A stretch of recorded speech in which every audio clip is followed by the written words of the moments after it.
अब प्रसंग चला है कि परमात्मा की भक्ति किस लिए करें, ना करने से क्या हानि है, करने से क्या लाभ है।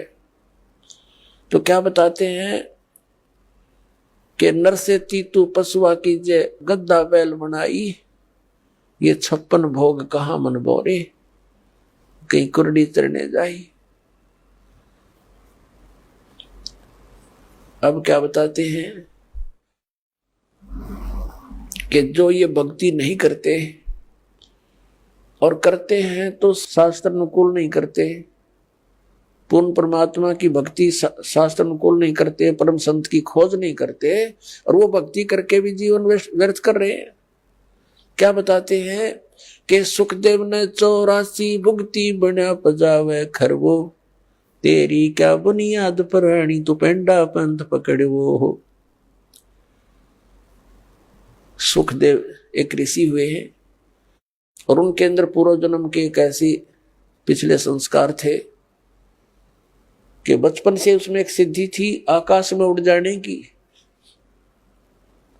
आकाश में उड़ जाने की सिद्धि थी। पुण्यात्मा, आज कोई व्यक्ति इस संसार में ऐसा हो कि आकाश में उड़ जा, सारा विश्व उसके साथ हो जाए, उसको भगवान मान का पूजने लग जाए, क्योंकि हम अध्यात्म मार्ग से इतनी दूर हैं, अध्यात्म ज्ञान से हम बहुत दूर हैं। और परमात्मा क्या बताते हैं कबीर जी कि सुखदेव ऋषि आकाश मार्ग से स्वर्ग चला जाता था और उसने गुरु धारण नहीं कर रखा था। तो सबसे पहले सत्संग में ज्ञान दिया जाता है कि भक्ति की आवश्यकता क्यों पड़ी, फिर भक्ति के लिए किन किन वस्तुओं की आवश्यकता है। तो सबसे पहले गुरु होना चाहिए। सुखदेव ऋषि जी का गुरु नहीं था और पिछले जन्म की उसकी भक्ति से बैटरी चार्ज थी।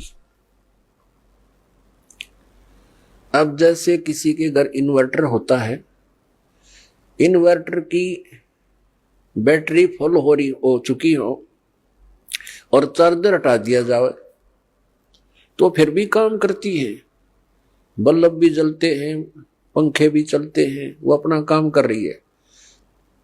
लेकिन चार्जर ना लगने से वो फिर एकदम डाउन हो जाएंगी बैटरी उसकी और सब सुविधाएं खत्म हो जाएंगी। तो ऐसे पूर्व जन्म की जिनकी बैटरी चार्ज है, आज कोई प्रधानमंत्री बन गया, कोई राष्ट्रपति, कोई अन्य पोस्ट प्राप्त है या कोई अन्य फैक्ट्री मालिक है, तो वो पिछली बैटरी चार्ज है, इन्वर्टर काम कर रहा है, लेकिन उन्हें चार्जर नहीं लगा रखा, फिर वो एकदम फ्यूज होंगे तो एकदम उनके जो सब सुविधाएं बंद हो जाएंगी। जैसे आप देखते हो, पुण्यात्मा, एक आधा ऐसा उदाहरण है, कलेजा फटने को हो जाता है। अब हम क्या चाहते हैं, मंत्री बने, प्रधानमंत्री बन जाए, सुखी हो जाएंगे। एक पोलैंड देश का पूरा मंत्रिमंडल, पूरा कैबिनेट, जिसमें मंत्री भी, मुख्य प्रधानमंत्री भी और एमपी भी, देखो उनकी साथ बोल दी, एक का विमान में बैठकर किसी का शोक व्यक्त कर जाते मुंह काढ़े, और वो विमान दुर्घटनाग्रस्त हो गया। कहते 95 सदस्य थे उसके अंदर, जहाज के अंदर 95 के 95 मर गए। और उनकी कितनी आशाएं थी, कितनी उच्च पोस्ट थी उनके पास, और क्या लेकर गए इस गंदे संसार से। तो पुण्यात्मा, इन बातों को आधार बनाना पड़ेगा अपने। तो उनकी बैटरी वह खत्म हो चुकी थी, वह जब डिस्चार्ज हुई सारी सुविधाएं खत्म और मिट्टी में, ये भूत बने अंडेंगे वहां पर। एक दिन एक व्यक्ति बता रहा था वैसे भी, और एक दिन समाचार पत्र में पढ़ा था हमने, 4-5-6 वर्ष पहले की बात है। एक बहुत बड़ा राजनेता था, उसके साथ 4-5 कुछ घर के, 1-2 घर का सदस्य था, 4-5 उसके चेले चपटे। वो उसका हेलीकॉप्टर जो है एक्सीडेंट हो गया, मर गए सारे। अब वो उस गांव में जहां हेलीकॉप्टर गिरा था, भूत बनकर वहां धक्के खा रहे हैं और गांव वालों को दुखी कर रहे हैं। वो कहते हैं हमारा यहाँ प्लेटफार्म बनाओ, कोठी बनाओ, हमारी यहाँ रहा करेंगे। कोई ये भूत बात सेवड़ा सेवड़ा बुलाया, उन्होंने पूछा था सीकरी, तो तब उन्होंने उसको बताया कि हमारा यहाँ वो बनाओ कोठी, हम रहा करेंगे। उनकी फिर वो एक चबूतरा सा बना के वो 4-4 ईंट ला के सारे की नरी कोठी बना रखी इतने। अब वहां कोठी बनाए बैठे हुए। तो परमात्मा कहते हैं जो काम नहीं करा, जो करना था इस मनुष्य जीवन से वो किया नहीं, बकवादों में यह मूल धन नष्ट कर दिया। वह बैटरी होगी, डिस्चार्ज चार्जर था नहीं, एकदम सब सुविधाएं। कहाँ गई वह प्रभुता, कहाँ गए वो धन। अब सिर पर चाट लो हेलीकॉप्टर ने, वो ले डूबा उसको। तो यहां परमात्मा हमें याद दिलाते हैं कि सुखदेव ने 84 भुगती, बना पजावे खरवो, तेरी क्या बुनियाद पराणी, तू पेंडा पंथ पकड़वो। अब सुखदेव ऋषि की बैटरी चार्ज थी पिछले जन्म की, और उस बैटरी चार्ज से वो पहुंच जाता था वहां स्वर्ग के अंदर, ऊपर के लोकों में। तो वहां के जो कॉमन स्वर्ग है, ये स्वर्ग क्या है, ये रेस्टोरेंट है। एक तो प्राइवेट रेस्टोरेंट होते हैं, उनमें तो कोई डट जाके पैसे वाला। एक सरकारी होते हैं, उनमें सरकारी अधिकारी ही रुक सकते हैं।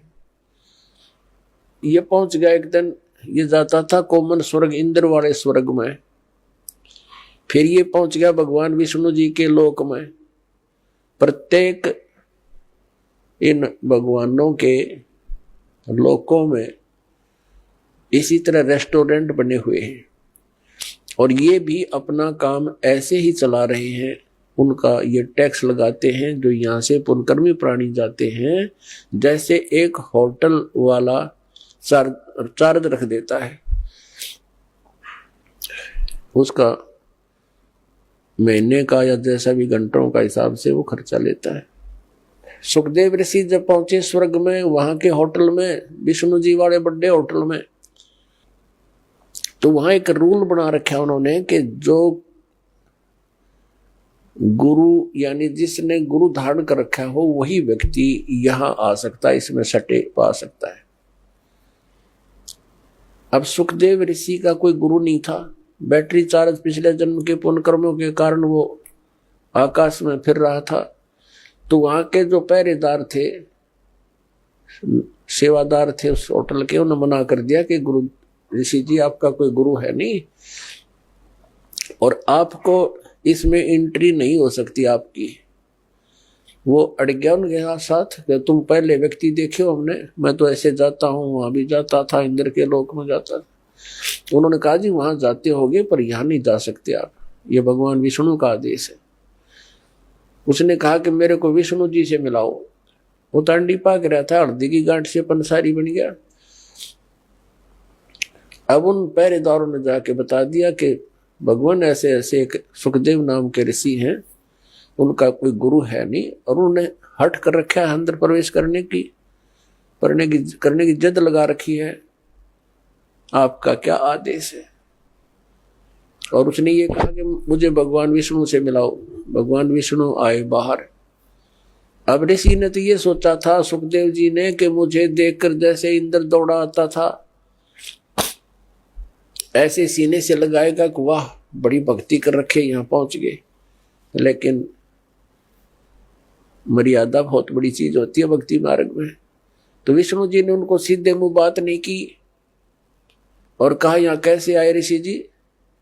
पुण्यात्माओं, जो व्यक्ति किसी के पास कोई उद्देश्य लेकर जाता है और वो ये सोचकर जाए कि मुझे बहुत सत्कार मिलेगा, और जाते उसको सीधे मुंह बात ना की जाए तो वो समझ जाता है कि बात बिगड़ गई। फिर आधी तो उसकी भांग वहीं उतर गई जब भगवान ने नो पूछा तू यहाँ किस लिए आया। तब उसने कहा जी मैं उस दिन यहाँ व्यतीत करना चाहता हूँ आपके रेस्टोरेंट में, इस स्वर्ग में। तो विष्णु जी को पता तो था ही। फिर उन पार्षदों से पूछा, सेवादारों भाई तुमने क्यों नहीं एंट्री होने दी ऋषि जी की? तो सेवादारों ने बताया जिनका गुरु नहीं है। तो भगवान ने कहा, सुखदेव आप जा सकते हैं, बगैर गुरु वाले व्यक्ति को हम इसमें प्रवेश नहीं होने देते, आप जाइए। अब ऋषि जी ने कहा कि भगवान इस पृथ्वी के ऊपर मेरे समान कोई ऐसा है नहीं, मेरे जैसा कोई सिद्धि युक्त, मैं किसको गुरु बनाऊं? तो भगवान श्री विष्णु जी ने कहा कि सुखदेव ये भी तेरी भूल है, ये तेरा अभिमान बोल रहा है, तेरा अज्ञान बोल रहा है। आप जाइए, राजा जनक से उपदेश लीजिए। राजा जनक कौन? जो सीता जी के पिता थे। अब वो देखो, इन कई कहते हैं कि गुरु जो है ब्रह्मचारी होना चाहिए, तो वो भी उनकी भूल है उन व्यक्तियों की।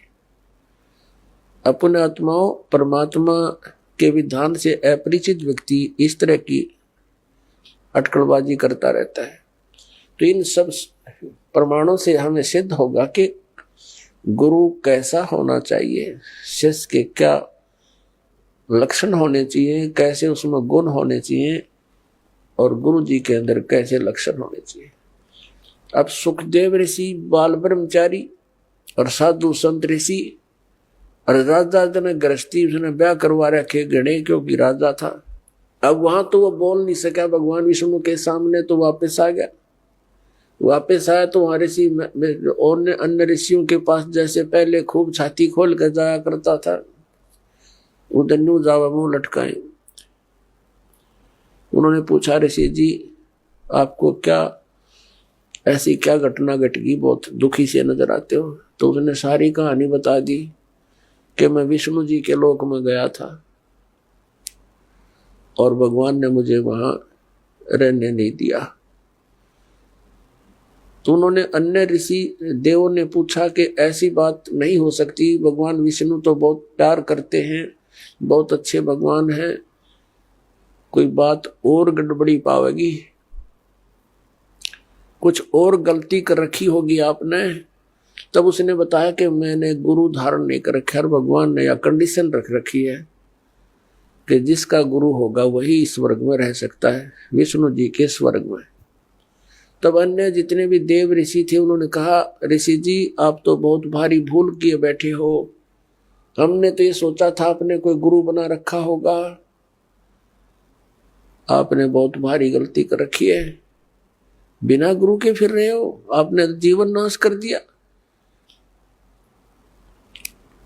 अब वहां उसने फिर बताया कि भगवान ने मेरे सामने एक समस्या और पैदा कर दी।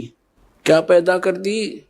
कि कहा है कि राजा जनक से नाम लो, तो क्या कहता है कि राजा जनक गृहस्थी बाई और कैसे शीश नवाऊं जाई। वो एक गृहस्थी में बाल ब्रह्मचारी, और कैसे नमस्कार करूंगा मुझको, मेरी इज्जत का नाश हो जाएगा। अब ये मान बढ़ाई और इज्जत यह भी भक्ति का एक दुश्मन है।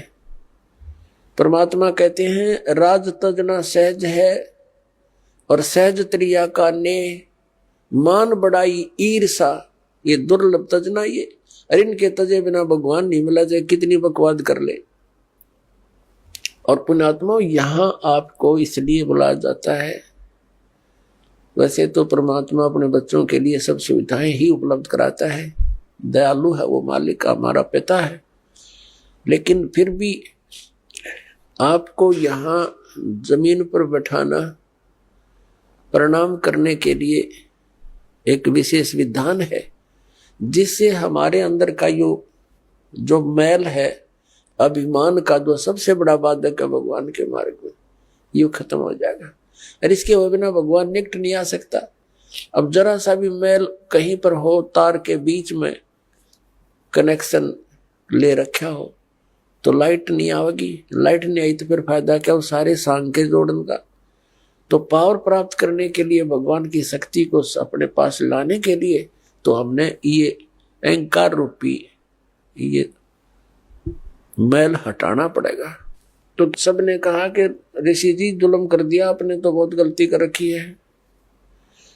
एक आधा व्याकर मुंह ठंड सा वो कहने लगा, भक्ति ना कर, गुरु ना बनावेगा ना गधा बनेगा अगले जन्म में।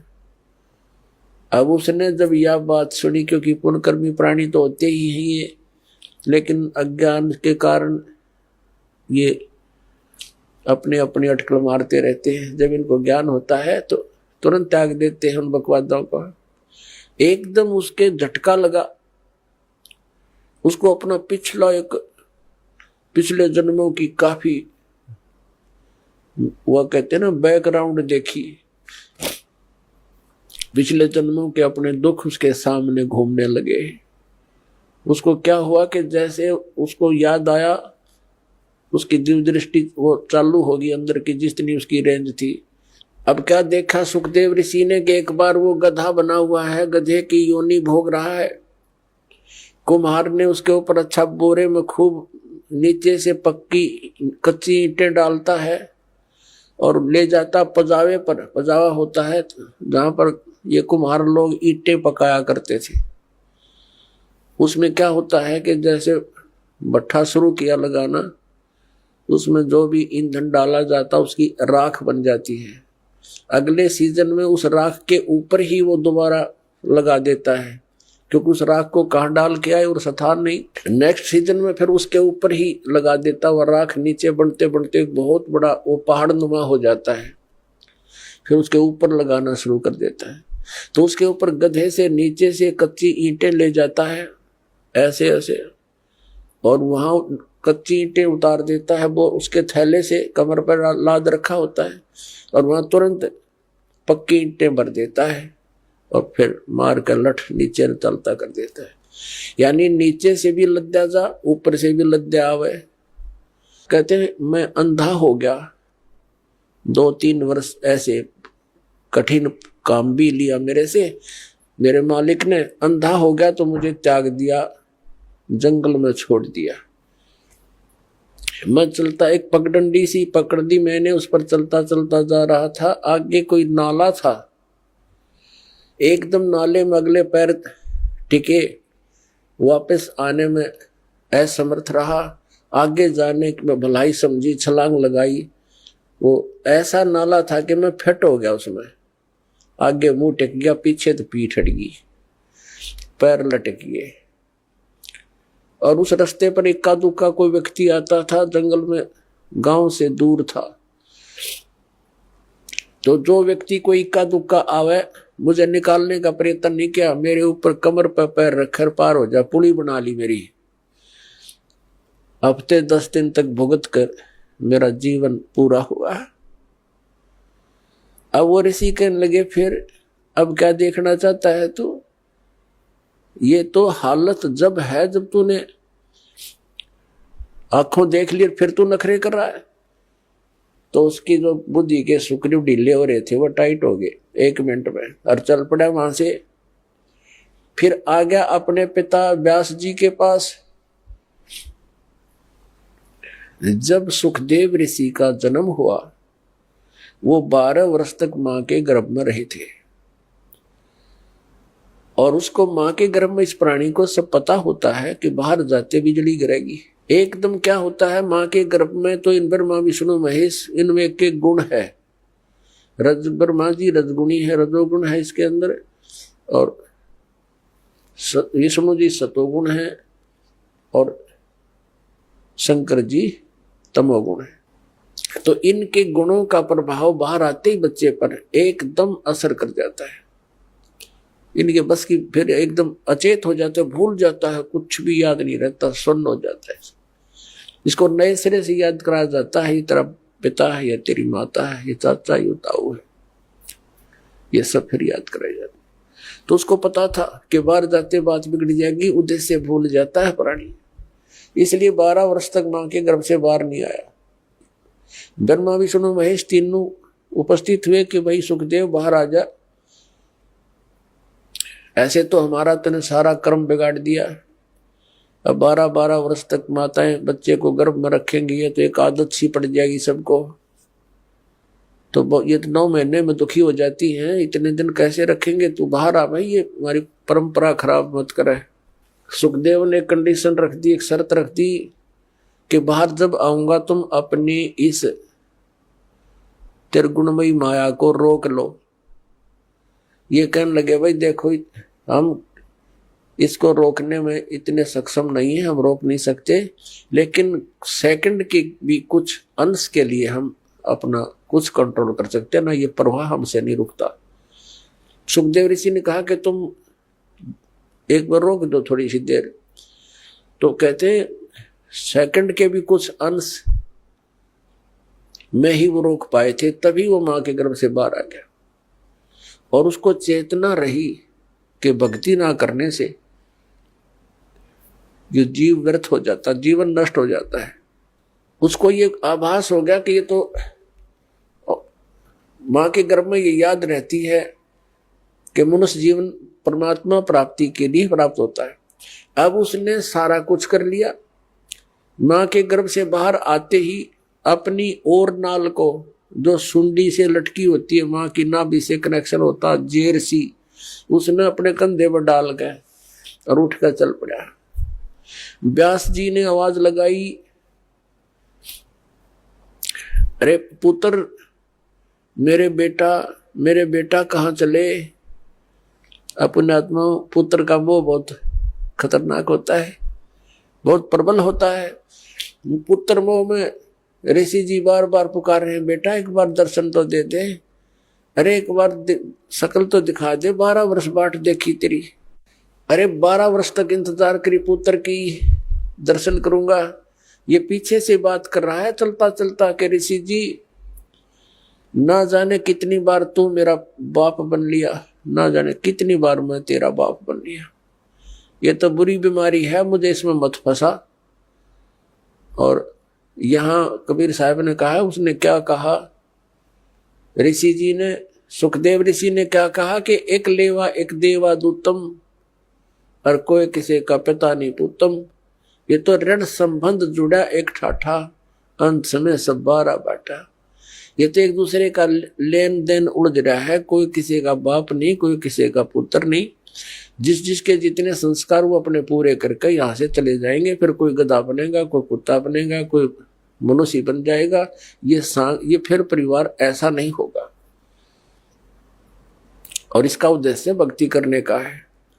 और मैं तेरे दर्शन करूं नहीं पिताजी, मेरे मोह जाग गया तो मैं फिर भक्ति से वंचित हो जाऊंगा। यूं कहकर आकाश में उड़ गया। जब तो वो चला गया, उसके बाद फिर आया जब युवा हो लिया, फिर वापस आया अपने पिताजी के पास के बड़े विद्वान पुरुष हैं, उनसे सलाह लेता हूं। व्यास जी ने कहा, आ गया पुत्र? क्या आ गया पिताजी? अच्छा बेटा, बड़ा कोई बात नहीं, अब आ गया, सुबह का भूला शाम को आ जाए तो कोई दिक्कत नहीं, आ जाओ मेरे पास रहो बेटा। तब उसने कहा, सुखदेव ऋषि ने कहा कि पिताजी मेरे सामने एक समस्या खड़ी हो गई, एक प्रॉब्लम भारी है। सारी कहानी बताई, मैं ऐसे ऐसे विष्णु जी के लोक में गया था, उन्होंने वहां रहने से मना कर दिया क्योंकि मैंने गुरु नहीं बना रखा। पुण्यात्माओं, जो परमात्मा के विधान से परिचित प्राणी होते हैं वो एक का सुर में बोला करते हैं।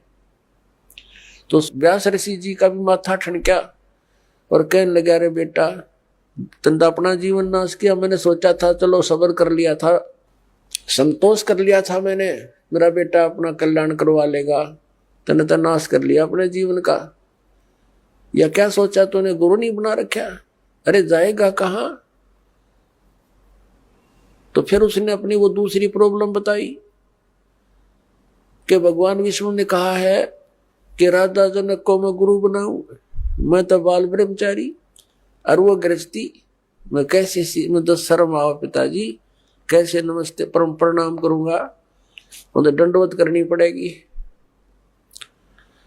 तब ऋषि ने, उसके पिता ने कहा, बेटा यदि भक्ति करना चाहता है और इन दुखों से बचना चाहता है तो ये क्रिया तो बेटा करनी पड़ेगी।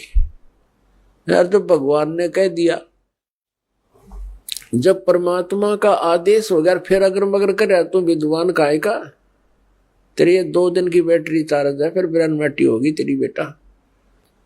तो विद्वान कहा का तो जीवन नष्ट कर रहा है और मुझे भी कलंकित करेगा। जाकर नाम ले बेटा, जीवन नाश ना करे। तब वो गया राजा जनक के पास। अपने आत्मा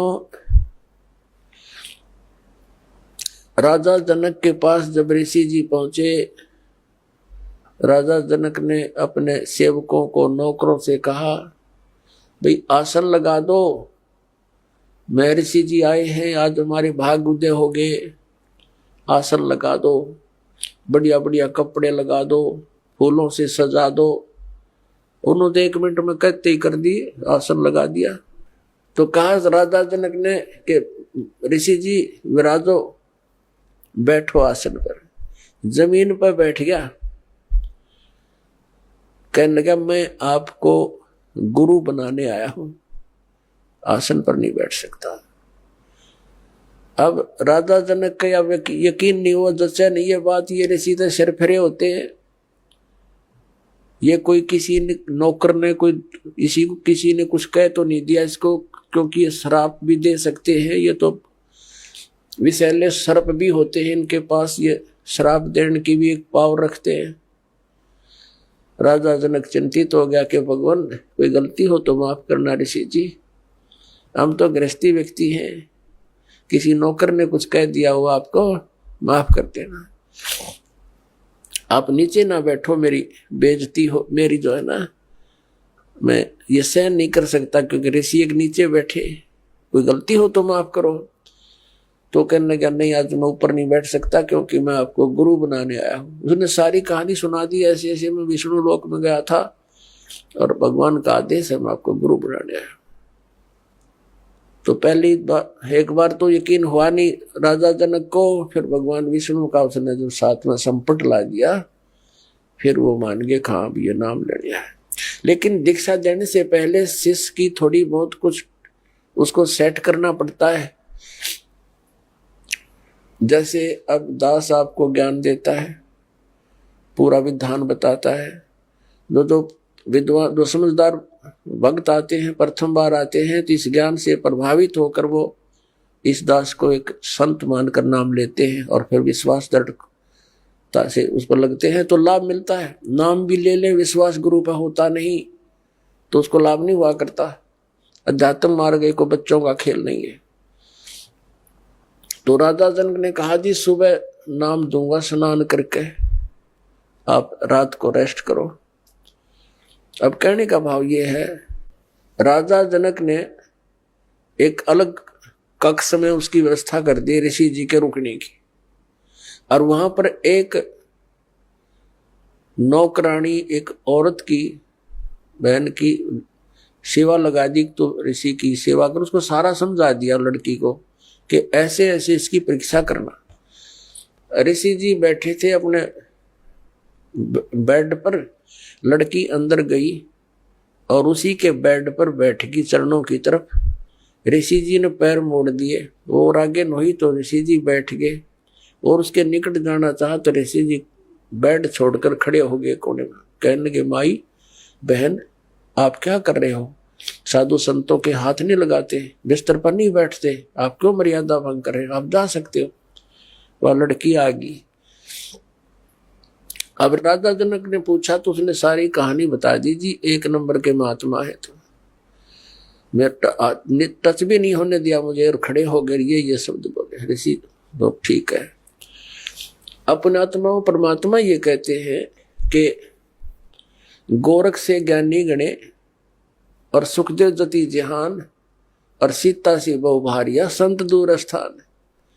ऐसे जति भी था, ऐसा दृढ़ विश्वासी भी था, संयमी भी था, लेकिन नाम बिना कति खाली खोखा था। अब गुरु बिना और सच्चे ना यथार्थ भक्ति के बिना खाली खोखा है ये मनुष्य का जीवन, शरीर, वो वेल विदाउट वाटर है। तो सुबह राजा जनक ने क्या किया, कि इसकी फड़क निकाल दूं। यूं कहता राजा जनक गृहस्थी भाई, और मैं बाल ब्रह्मचारी, मैंने स्त्री का मुख नहीं देखा। सुखदेव बोले ज्ञान विवेका, हमने कदे स्त्री का मुंह नहीं देखा। राजा जनक गृहस्थी भाई कैसे ऐसी सिनेमा जाई। तो राजा जनक ने बुला लिया कि ऋषि जी को बुला लाओ। ऋषि जी बैठ गए, नीचे बैठ के, नीचे आसन लगवा जैसा भी उसका, नीचे बैठ गए जमीन पर, कोई दरी दूरी बिछवा दी। और साथ में ही थोड़ी सी दूरी पर नौकरों से कहा राजा जनक ने कि भाई गर्म पानी करो। वो समझा रखे थे कि अच्छा भट्ट बाड़ दो, इसमें पूरा चूल्हा लगा के ऊपर रख दिया एक कढ़ाई, पानी गर्म करने की कढ़ाई रख दी, और साथ में नहाने के लिए एक पाटड़ा बिछा लिया, जैसे पटड़ी होती है। पहले बड़े बड़े पाटड़े होते थे, पूरा 3x2 का, 3x3 का लकड़ी के पटड़े बनाए होते थे, उन पर बैठकर स्नान किया करते थे। राजा जनक ने वहां वो पाटड़ा उस उबलते हुए जल के उस कढ़ाई के साथ में लगवा लिया। और उसकी 10,000 रानियां बताते हैं राजा जनक। उसमें से जो उनकी मुख्य रानी थी, पटरानी बोलते हैं, उससे कहा मुझे स्नान कराओ। अब वो स्नान करने के लिए बैठ गया। उसकी पत्नी उस उबलते हुए जल से उबाल रखा, जैसे गुलगुले उतारा करें, जलेबी उतारा करें, जब उबाला करें घी को, तो उस उबलते हुए पानी से लोटा भरे हुआ पटरानी राजा जनक के चोटी में डाला है, रात से मसले अनुसार। और वो सुखदेव ऋषि न्यू हुआ, पाछे ने डलेगा भी हो, वह लोटा गिरा और पाछे ने सरके अगदल गया। तब राजा जनक ने कहा कि ए बाल ब्रह्मचारी, ए व्यास के बेटा, मैं गृहस्थी हूं, और मेरे स्नान करने के बाद जो पानी गटर में जा रहा है, ये नाली में जा रहा, तो इसमें उंगली दे दे बेटा, तब जानूंगा तू किसा बाल ब्रह्मचारी है। मैं बोला मैं ना दूं, आज जल जा मेरा तय। राजा बिहंस देई तब तारी, और हमें स्नान करावे नारी। ए ब्रह्मचारी, तेरे तो नारी अच्छी या लड़की जो सत्य नाम इस सही मंत्र के जाप से इसका शरीर ऐसा सॉलिड हो चुका है, और आप भटक रहे हो, धक्के खा रहे हो, चरण पकड़ दिए। बाल ब्रह्मचारी एकदम कति नतमस्तक हो गया। तो पुण्यात्माओं, या फड़क निकले बिना गुरु बनाने का कोई यूज भी नहीं, लाभ नहीं हो जीव को। जब तक आपको गुरु जी पर विश्वास नहीं होता, इतना धारण नहीं करना चाहिए। फिर अग्रम अग्रम करते हो तो भक्ति खंड हो जाती है। तो उस दिन के बाद राजा जनक के प्रति उसकी पूरी श्रद्धा होगी। उसने सिर्फ ये चमत्कार देख कर गुरु पर विश्वास हो गया। विश्वास कर केवल इन चमत्कारों से नहीं, वो तो पुरानी कथाएं हैं, जैसा उनको लाभ हुआ, कितना लाभ हुआ। राजा जनक से उपदेश लेने के बाद सुखदेव ऋषि स्वर्ग में गया, बस विष्णु लोक में विराजमान है, और पुण्य खत्म होते फिर यहाँ धक्के खाओगा। तो इस ज्ञान को आधार बना के गुरु बनाना है और भक्ति करनी, अपना कल्याण करवाना है। बोलो सतगुरुदेव।